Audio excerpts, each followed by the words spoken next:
always a huge event. It's always something new, something different, something fresh, something cool, something hip, something funky.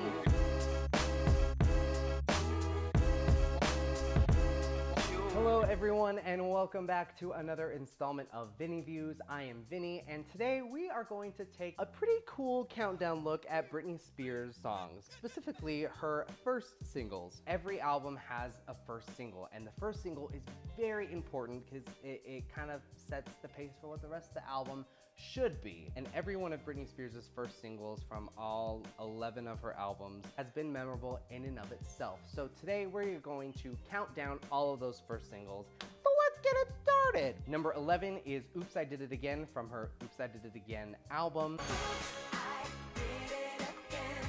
It's a little too similar to Baby One More Time. It's, you know, her being a little more guilty, you know, because she's not that innocent. Number 10 is Me Against the Music, her collaboration with Madonna for her In the Zone album.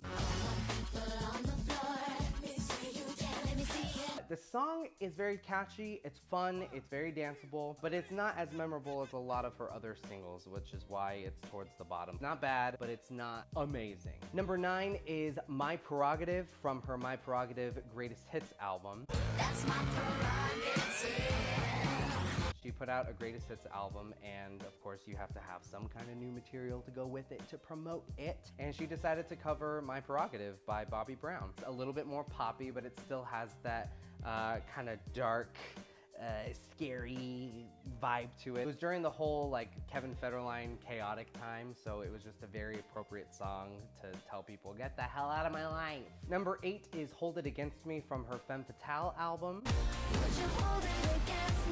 The whole Femme Fatale album was very much electronic pop music, very hip and cool. We hadn't heard from her in a few years, so it was very refreshing to hear something very different from what her last single was. Number 7 is 3 from her Singles Collection album. 1, 2, 3, probably the most pointless album she's ever put out. She had the Greatest Hits album 2 albums before this, and then comes out with a Singles Collection, and the track listing's weird and all that, whatever. But it gave us 3, which is a very not subtle reference to having a 3-way. She did a thing, and we thank you. Number 6 is Work Bitch from her Britney Jean album.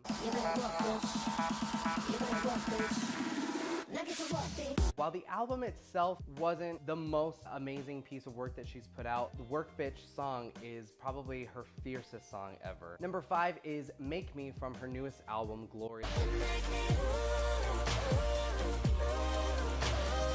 Make Me, again, I think was a reinvention for her. It wasn't something that was overly poppy. It wasn't a dance song. It was a different side of Britney that we're not used to hearing, and it was very refreshing to hear. Number 4 is Baby One More Time.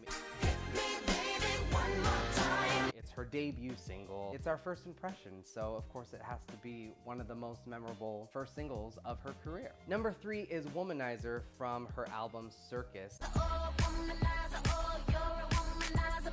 I think Womanizer was like a Toxic Part 2, where it's very much an anti-man song. She's telling him, you are a womanizer, you get out of here, you womanizer you. It's a very repetitive song, but it's a very, very good, well-produced song. Number 2 is Gimme More from my favorite and what I think is her best album, Blackout.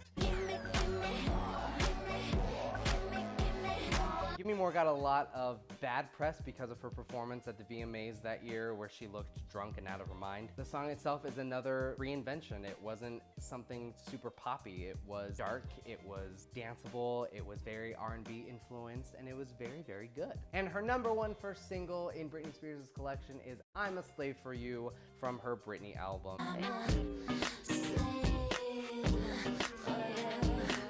Third album, which means it's her third first single, and it was the sexiest that we had seen her up until that point. She'd kind of, with each of her first 3 singles, had started to cross over into something a little bit more mature, and I'm a Slave for You was just, bam, I'm a slave. Here's my little crop top and my butterfly wings and all my hot, sweaty dance moves. It's just an overall good song, and I mean, who can forget the sexy snake at the VMAs that year. That is it for this installment of Vinny Views. If you like what you saw, please be sure to subscribe, share with your friends, comment down below if you feel that some of the songs should be switched up in this countdown.